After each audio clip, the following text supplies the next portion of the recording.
Panthera, welcome back to The Silver Sword, Chapter 15, Jan Finds a New Pal. Super long chapter today, let's bang straight into it. Chapter 15, Jan Finds a New Pal. Later that week, in the sitting room of a Berlin house, which had been commandeered for him, a British officer was writing to his wife.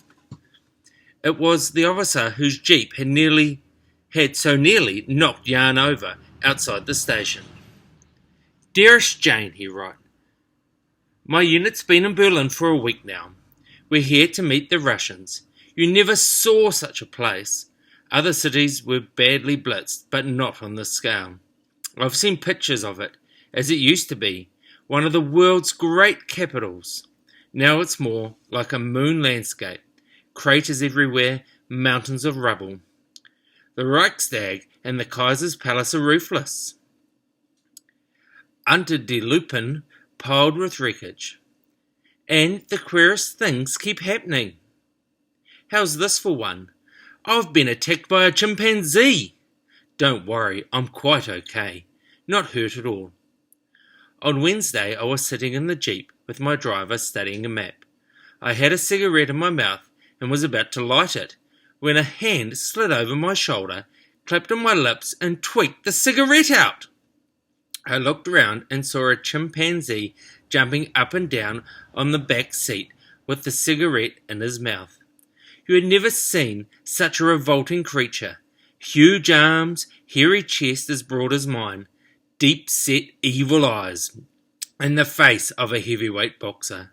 He could have knocked the pair of us into the middle of next month, but we didn't stay to let him. We streaked out the door and left him to his dancing. Quite a crowd was gathering. They kept their distance, of course, and I heard someone say the chimp was called Bistro and he'd escaped from the zoo, or what was left of it after the bombing. He had a chain around his neck, and it kept clanking against the tailboard as he jumped. He seemed to be in a rage because he hadn't have any matches, because he swallowed the cigarette and was making his belly ache. When he was tired of jumping, he sat down in the driver's seat and started fiddling with the controls. That put the wind up me. There was a goodish slope on the street, with 50 yards ahead a bomb crater big enough to swallow a church, and cordoned off with only a bit of rope and a plank or two. If the jeep took a header down there, I should be answerable. Come on, Jim, I said to my driver. We'll have to do something about this. But my knees were like jelly, and I think Jim's were too. Then the strangest thing happened. A boy stepped out of the crowd, one of the thousands of urchins that abound in the ruins here. About 11 or 12 years old, I should say, but you can never tell with these kids. They're so undernourished. I shouted to him in German to come back, but he didn't understand. He was a Pole, and his name was Jan, though I didn't know that till afterwards. But I recognized him as a boy would nearly run down in the street the day before. He walked right on, quite unafraid, and when he was alongside the jeep, he said in a gentle voice, "Hello, Bistro." The chimp gave him a dirty look, but Jan only grinned. He fished something out of a small wooden box he was carrying, and it made the chimp curious. It was a cigarette and matches. He handed over the cigarette, then the matches. "Ooh, whoop, whoop," said Bistro, and he lit up at once and flung away the matches. He sat back in the driver's seat, inhaling, puffing out clouds of smoke from his nose, and all of a sudden, all of the while keeping his eyes fixed on Jan. Quite suddenly, Bistro stood up and had held out a soft pink palmed hand for the boy to shake. Then he climbed over onto the back seat and lay down, his legs crossed, and puffed away. It may have been my imagination, but I swear that the jeep began to move. Like a fool, I tiptoed up behind and called out in my best German, "Sonny, put the brake on, she's beginning to shift." He didn't understand. I pantomimed the action. But Bistro didn't like me. He sat up and screamed, and he opened the toolbox, which Jim had been far-sighted enough to leave out on the floor, and flung a wheel brace at me.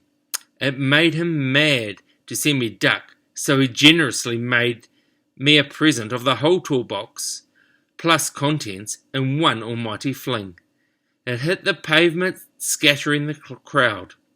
Out of the corner of my eye, I saw him leap over the back and shoot after me.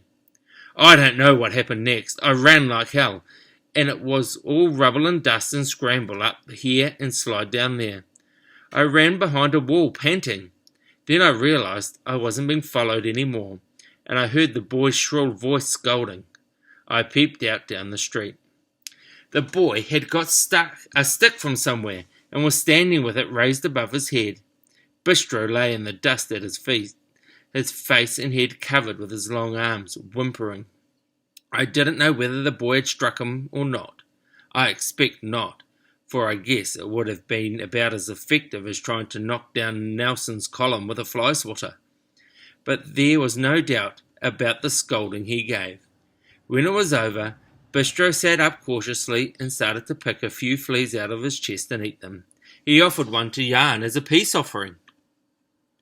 Then Bistro did something to Jan that would have killed me dead of fright if I'd been in his place.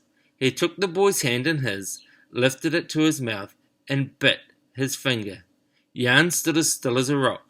Some sixth sense, which most people don't possess, must have whispered to him what the chimp was up to. It wasn't a real bite, only a nip, a token of friendship between the two. So the keeper explained afterwards. When Bistro gave his hand to the boy in return, Jan knew what to do. He gave a friendly nip with his teeth. Next thing I knew, Jan was leading him down the street by the chain. Only Bistro didn't wear it like a prisoner's chain, but with pride and glory, as if it was a chain of office. That's not quite the end of the story. Jim fixed up the jeep and braked it properly. Now he was picking up the scattered tools, and I saw he had the boy's wooden box too. I strolled over to help him, or rather to direct operations, as it doesn't do for an officer to go down on his hands and knees. I felt a fool in front of all those people. I knew they were laughing at me. Then I saw a small silver sword, sort of a paper knife, lying in the dust. It hardly looked worth bothering about, but I got Jim to pick it up. 2 keepers had arrived by now, and were leading Bistro away. We found Jan, and Jim handed him his box. Seeing the lid was loose, the boy checked the contents in great agitation, then burst into tears. I tried to ask him what was the matter. Then I remembered the silver sword and showed it to him, asking him if he had lost it. The cloudburst ended abruptly, and out came the sun again. He seized it greedily, wrapped it up, and popped it into the box amongst his other treasures. It didn't seem to be worth all the fuss he made, but evidently he attached some importance to it. I invited Jan to my lodgings for dinner.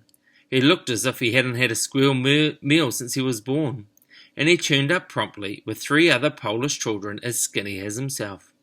Luckily, Frau Schmidt's larder, with its army rations, was equal to the occasion. One of them, a 16-year-old lad named Edith, with a cough like a deep-sea foghorn, spoke some German, so I learnt all about them.